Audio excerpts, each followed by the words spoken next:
प्यारे छात्रों, अब हम इससे अगला पदखंड लेंगे और उसका अध्ययन करेंगे। कहा आगंतुक ने सैस नहीं, अरे तुम इतने हुए अधीर, हार बैठे जीवन का दांव, जीतते मरकर जिसको वीर।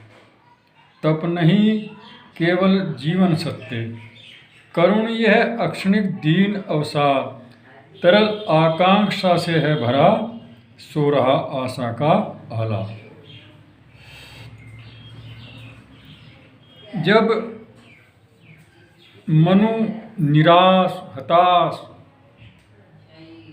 हो रहे थे और कह रहे थे कि जीवन में कुछ भी नहीं है, परेशानियां ही परेशानियां, मुसीबतें हैं और इसमें कोई अच्छी बात नहीं दिखाई देती, तो जब इस प्रकार निराश थे तब उन्हें श्रद्धा कह रही है। कहा आगंतुक ने सैस नहीं, आगंतुक से तात्पर्य है श्रद्धा से। आगंतुक उसे कहते हैं जो अभी अभी आया पहुंचा है। तो चूंकि श्रद्धा अभी आई थी तो उसने प्रेम के साथ, सैस ने प्रेम के साथ मनु से कहा, अरे तुम इतने हुए अधीर कि तुम इतने अधीर क्यों हो गए हो, इतने बेचैन क्यों हो गए हो, इतना आपने जो धैर्य अपना खो चुके हो कि इतनी निराशा तुम्हारे अंदर आ गई है, ये अच्छी बात नहीं है। ऐसा मनुष्य के अंदर नहीं होना चाहिए, क्योंकि हार बैठे जीवन का दांव, और तुम इस जीवन में जो धैर्य जिससे सफलता प्राप्त की जाती है, जीवन में आशाओं का संचार नहीं कर रहे हो बल्कि निराशाओं को स्थान दे रहे हो, और तुम इस जीवन के दांव को, इस जीवन में सफलताओं को तुम खो बैठे हो। जिस सफलता को प्राप्त करने के लिए बहादुर लोग बड़े परिश्रम के साथ मेहनत करते हैं और उस सफलता को प्राप्त करते हैं, यही मनुष्यता के गुण हैं, और आप उससे निराश हो रहे हैं, ऐसा उचित नहीं है। तप नहीं केवल जीवन सत्य, और तुम तपस्या में लगे भी हो। तपस्या मनुष्य का एकांगी जीवन है, यानी आध्यात्मिकता और भौतिकवाद, शरीर और आत्मा। तप आत्मा से किया जाता है और शरीर जो बनता है ये भौतिकवाद से बनता है। अगर भौतिक अर्थात सांसारिकता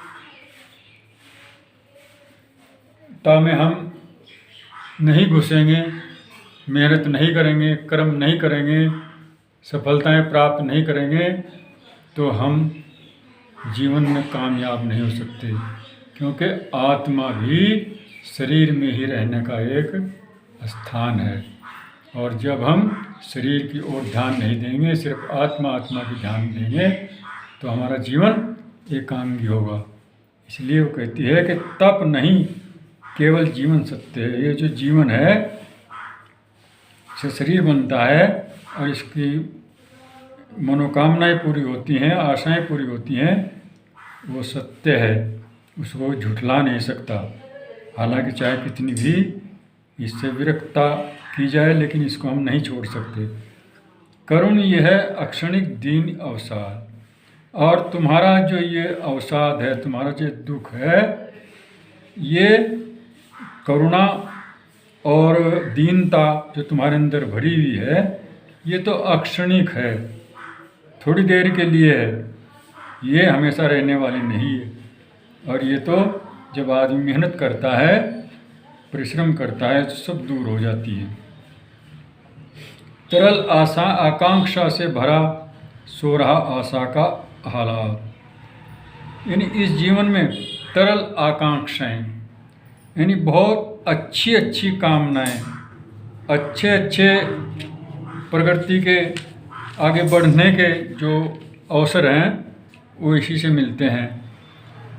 यानी प्रकृति की अभिलाषा जो होती है वो इसके अंदर है। और तरल आकांक्षा से भरा सोरहा आशा का आह्लाद, और इसमें जो खुशियां हैं वो सुप्त अवस्था में हैं। उन्हें जागृत अवस्था में तभी लाया जा सकता है जब हम संसार में घुसें और कर्म करें और सफलताएं प्राप्त करें, तभी हमारे जीवन में उन्नति होगी और तभी खुशियाँ होंगी, तभी हम सब कुछ अपनी इच्छाओं को पूरा कर सकते हैं। क्योंकि ये जो जीवन तो है ये प्रकृति अभिलाषाओं, आशाओं तथा प्रसन्नता से भरा पड़ा है, और तुम अपनी अभिलाषाओं, इच्छाओं को जगाओ और उनमें उत्साहपूर्वक जीवन को व्यतीत करो। ये बातें श्रद्धा ने मनु से कही। तो इस प्रकार हम इसका प्रश्न लिखेंगे कि श्रद्धा निराश मनु के उल्लास के साथ कर्मशील बने रहने की प्रेरणा देते हुए उत्साहित कर रही है, और ये बातें उसने कही। तो इसमें काव्य सौंदर्य लिखेंगे हम कि श्रद्धा के द्वारा स्नेहपूर्वक मनु को प्रेरित एवं उत्साहित किया गया है। भाषा इसकी खड़ी बोली है और शैली संवादात्मक और प्रतीकात्मक, अलंकार मानवीकरण, रसायन और सब शक्ति लक्षणा, गुण प्रसाद और छंद श्रृंगार छंद। तो अब हम इससे अगला पदखंड लेंगे। प्रकृति के यौवन का श्रृंगार करेंगे कभी न बासी फूल, मिलेंगे वे जाकर अति शीघ्र, आहा उत्सुक है उनको धूल। एक तुम यह विस्तृत भूखंड, प्रकृति वैभव से भरा अमंद, कर्म का भोग, भोग का कर्म, यही जड़ का चेतन आनंद। श्रद्धा कह रही है कि प्रकृति के यौवन का श्रृंगार करेंगे कभी न बासी फूल। बासी फूल का अर्थ मुरझाए फूल, निराश व्यक्ति। बासी फूल से अर्थ है निराश व्यक्ति के जो प्रकृति है, ये जो हमारे सामने, तो इसमें कहीं से सजती है, कहीं से अच्छी लगती है, जब इसमें नए नए पत्ते, नए नए फूल, नए नए फल और सब चीज़ में ताज़ी होंगी, नहीं होंगी। और जो सूख चुकी है, मुरझा चुकी हैं, उनसे प्रकृति का श्रृंगार प्रकृति देखने में अच्छी नहीं लगती।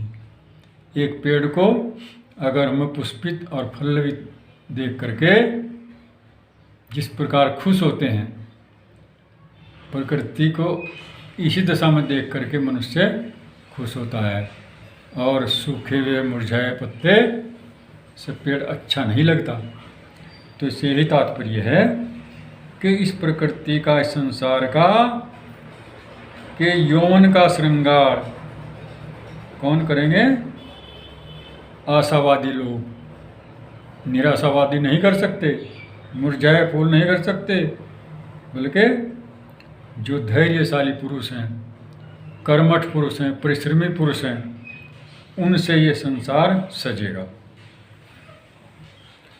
और उनका क्या हाल होगा? जो बासी फूल हैं, जो निराश लोग हैं, मिलेंगे वे जाकर अति शीघ्र, आहा उत्सुक है उनको धूल, और वो तो बहुत जल्दी ही नष्ट हो जाएंगे और इस धूल में मिल जाएंगे।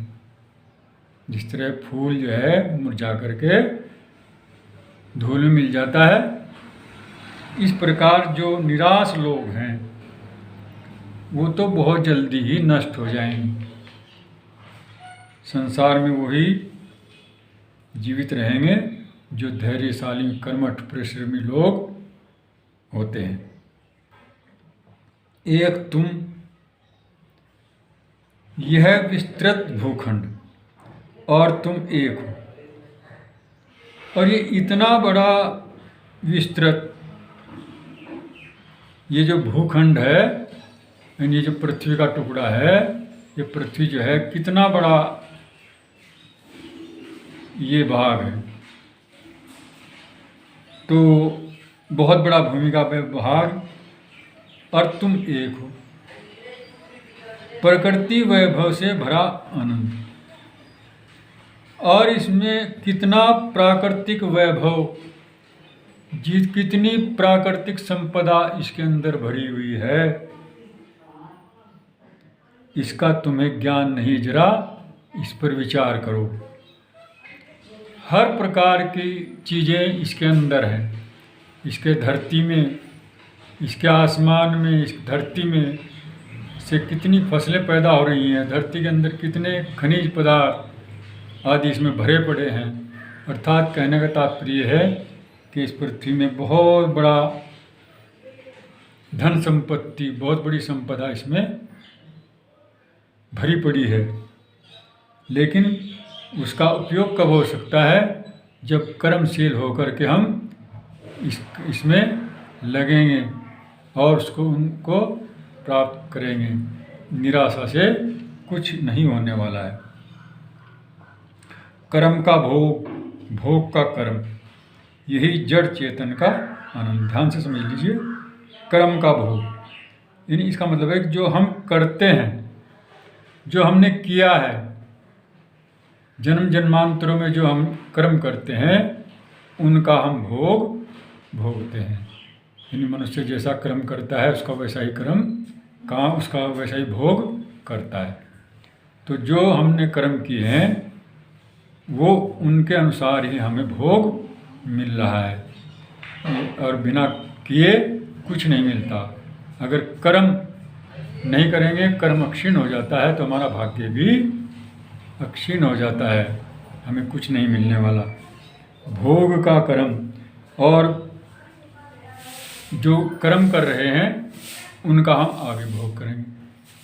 यानी कर्म का भोग और भोग का कर्म, जो पहले करे कर्म है उनका हम भोग कर रहे हैं, और जो अब हम भोग करेंगे, अब कर्म करेंगे, उनका भोग हम अपने जीवन में भोगतेंगे। चाहे वो पुण्य कर्म हो और चाहे दुष्कर्म हो, उनको हमें भुगतना पड़ेगा। तो हमें अच्छे कर्म, संसार में जो हमारे पुण्य कर्म जितने होंगे, अच्छे होंगे, तो हमें आनंद मिलेगा। और अगर हमारे कर्म अच्छे नहीं होंगे तो हमें उसका फल भी अच्छा नहीं मिलेगा। इसलिए कहा कि कर्म का भोग, भोग का कर्म। हम जिस प्रकार भोगते रहे हैं, इसी प्रकार ये प्रकृति भी, जड़ जो है, जड़ है प्रकृति, और ये भी इस प्रकार चेतन का आनंद, जिस प्रकार चेतन व्यक्ति आनंद प्राप्ति करता है, इस तरह ये प्रकृति भी जड़ होते हुए भी ये आनंद लेती है। क्योंकि इस पर समय पर बिना कहे ही, बिना किसी की प्रेरणा किए ही फल आ जाते हैं, पत्ते आ जाते हैं, फूल आ जाते हैं, और ये उसमें आनंद लेती है। कभी पतझड़ आ जाती है। तो इस प्रकार ये जैसे मनुष्य दुख और सुख को वहन करता है, इस प्रकार ये प्रकृति भी उसी प्रकार आनंद भी लेती है और कष्ट भी भोगती है। तो ये इसका अर्थ हुआ। अब हम इसका प्रश्न लिखेंगे कि प्रस्तुत पंक्तियों में प्रसाद ने श्रद्धा के द्वारा मनु के निराश मन को प्रेरणा दी है। तो प्रेरणा दी गई है। और इसका काव्य सौंदर्य लिखेंगे हम।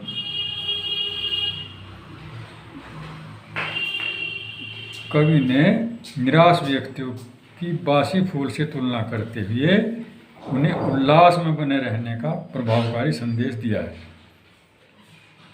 और इसमें भाषा संस्कृत निष्ठ साहित्यिक खड़ी बोली है, अलंकार उपमा उत्प्रेक्षा और रूपक है, रस शांत है और शब्द शक्ति लक्षणा है, गुण प्रसाद छंद श्रृंगार छंद। अब हम इससे अगला पढ़ते हैं।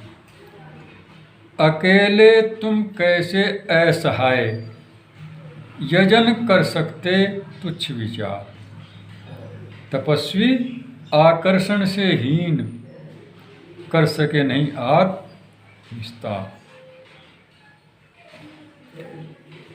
श्रद्धा मनु से कहती है कि मनु, तुम अकेले यज्ञ कैसे कर सकते हो, तुम असहाय हो। यानी ये तुम मान रहे हो स्वयं ही कि मैं असहाय हूँ, अकेला हूँ, कुछ नहीं कर सकता। तो ये बात ठीक है आपकी, क्योंकि अकेले कोई भी यज्ञ नहीं कर सकता। यज्ञ क्या कहता है? देखिए, यज्ञ जो है हवन जिसे कहते हैं वो तो होता ही है, लेकिन इसके साथ जितने भी शुभ कार्य हैं संसार में उन सबको यज्ञ कहते हैं। और यज्ञ करने का अधिकार पति और पत्नी यानी स्त्री पुरुष दोनों ही मिलकर के करते हैं। दोनों ही को अधिकार है, बराबर बराबर दोनों का अधिकार है। इकला कुछ भी नहीं कर सकता। इन दोनों के द्वारा ही मिल करके जो हम जैसे 5 यज्ञ बताए गए हैं धार्मिक रूप से, वो भी हम मिलकर के ही करते हैं, करने चाहिए। और लेकिन इसके साथ साथ अन्य भी जितने अच्छे कार्य हैं संसार में उनको स्त्री और पुरुष दोनों ही मिलकर के करते हैं और करने चाहिए। तो वो कह रही है कि तुम अकेले कैसे कर सकते हो, ये तो तुम्हारा एक बहुत ही तुच्छ विचार है, छोटा विचार है, और तुम अपने को असहाय कहते हो, ये भी तुम्हारा तुच्छ विचार है। तपस्वी आकर्षण से हीन, और तुम तपस्वी हो गए हो। तुम कहते हो कि संसार में कोई भी आकर्षण नहीं है, सब आकर्षण आपने छोड़ दिए हैं क्योंकि आप तप में लगे हुए हो। कर सके नहीं आत्म विस्तार, और तुम आत्मा का विस्तार नहीं कर सकते हो। तुम अपने आप को जो ऐसा है मानते हो, तुम्हारा ऐसा मानना तुम्हारी छोटी सोच का प्रतीक है। हे तपस्वी, तुमने संसार को सारहीन मानकर स्वयं को जो जीवन से विरत कर लिया है, ये ठीक नहीं है। यानी इसका मतलब ये है कि तुमने अपनी आत्मा का विस्तार नहीं किया है। तुमने अभी तक स्वयं को आत्म केंद्रित ही बनाए रखा है अपने लिए सिर्फ, जबकि इस जीवन की सार्थकता तो आत्मा को भूलकर पर केंद्रित करने में है। दूसरों की भलाई के लिए हमें कार्य करना चाहिए। और तुम आज अपनी आत्मा के कल्याण के लिए ही तप कर रहे हो, लेकिन तुम्हें दूसरे का भी कल्याण करने की तुम्हारी भावना होनी चाहिए। आत्म कल्याण के लिए ही नहीं बल्कि पर कल्याण के लिए अपने जीवन को समर्पित करना चाहिए, और उसी में उसका वास्तविक आत्म कल्याण निहित होता है। तो इसका भावार्थ है। और प्रश्न में लिखेंगे हम इसके कि प्रस्तुत पंक्तियों में श्रद्धा निराश मनु से आशा का संचार करने का प्रयास कर रही है। यानी इन पंक्तियों में जब मनु निराश है तो उसे आशा का पाठ पढ़ा रही है।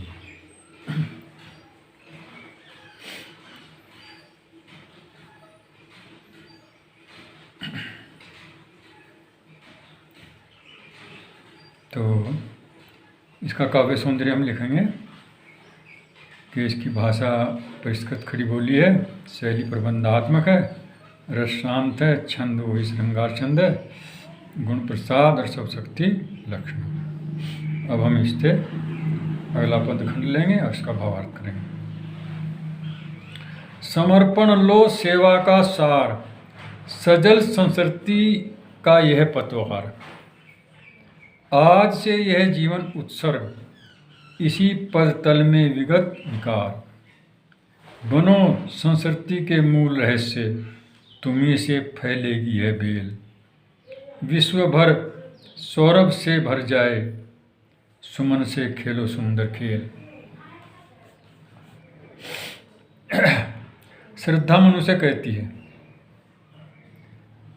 क्या कहती है कि समर्पण लो सेवा का सार, कि मेरा समर्पण लो, यानी मैं आपके ऊपर समर्पित हूँ। मैं मानवता के कल्याण के हेतु अपने आप को तुम्हें समर्पित करती हूँ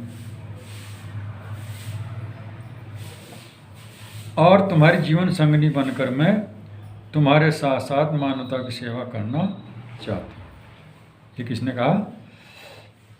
श्रद्धा ने। और क्या है? सजल संस्कृति का यह पतवार। ये संसार सागर जो है,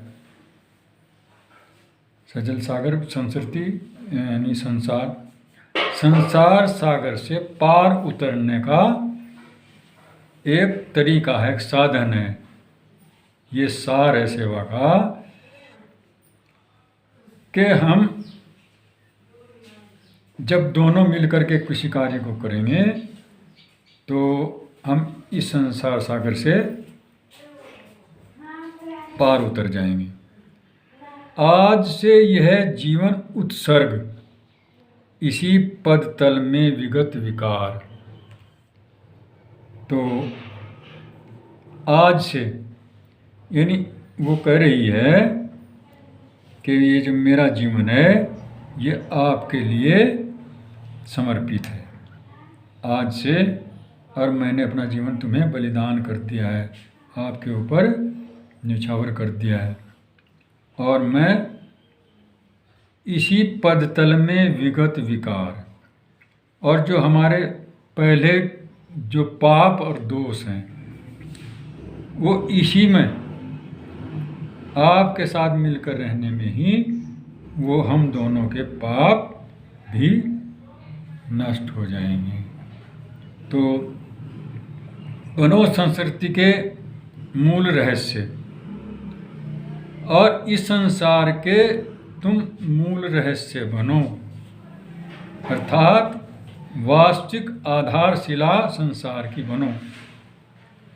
तुम्ही से फैलेगी यह बेल, और तभी ये संसार जो है आगे शुरू होगा। क्योंकि प्रलय के बाद जो मनुष्य समाप्त हो गए थे, जो सब कुछ समाप्त हो गया था, तो श्रद्धा मनुष्य कह रही है कि इसी प्रकार यह बेल आगे फैल सकती है, अर्थात मनुष्यों की वृद्धि हो सकती है। जबकि विश्व भर सौरभ से भर जाए, और जब ये संसार नवीन संसार बनेगा, उस नवीन संसार जो है उसमें वो सौरभ से यानी सुगंध से भर जाएगा। अर्थात अनेक प्रकार की संपदाएं जब इसमें उत्पन्न होंगी, मनुष्य जाति का विकास होगा, तो ये संसार में चहल पहल हो जाएगी, और ये सारा संसार दुनिया जो है वो सुगंधित हो जाएगी। अर्थात नई जागृति से यहाँ चहल पहल हो जाएगी, रौनक हो जाएगी। सुमन से सुंदर खेलो खेल, और तुम ये सुंदर खेल खेल करके ये जो इस प्रकार जो हमारा मेरा समर्पण है उसको स्वीकार करके और दोनों हम मिल करके इस संसार को आगे बढ़ाएंगे। तो इस प्रकार श्रद्धा जो है वो उन्हें समझा रही है और ये कह रही है कि मेरा समर्पण लेकर के और दोनों को मिल करके हमें इस संसार को आगे बढ़ाना चाहिए। तो ये हुआ इसका भावार्थ। इसका प्रश्न हम लिखेंगे कि श्रद्धा मानवता को समृद्ध बनाने और उसके अस्तित्व को बचाए रखने के लिए मनु के सम्मुख आत्मसमर्पण करती है और उनसे सृष्टि का प्रवर्तक बनने का आग्रह करती है। तो ये इसका प्रसंग हुआ और इसका काव्य सौंदर्य, इसका काव्य सौंदर्य लिखेंगे हम कि इसकी भाषा परिष्कृत साहित्यिक खड़ी बोली है और इसकी शैली प्रबंधात्मक है, अलंकार रूपक और अनुप्रास है, रस संयोग श्रृंगार है और छंद भी ये 16 मात्राओं का श्रृंगार छंद है, गुण माधुर्य है, शब्द शक्ति अमिता। तो इस प्रकार इसका अध्ययन समाप्त हुआ।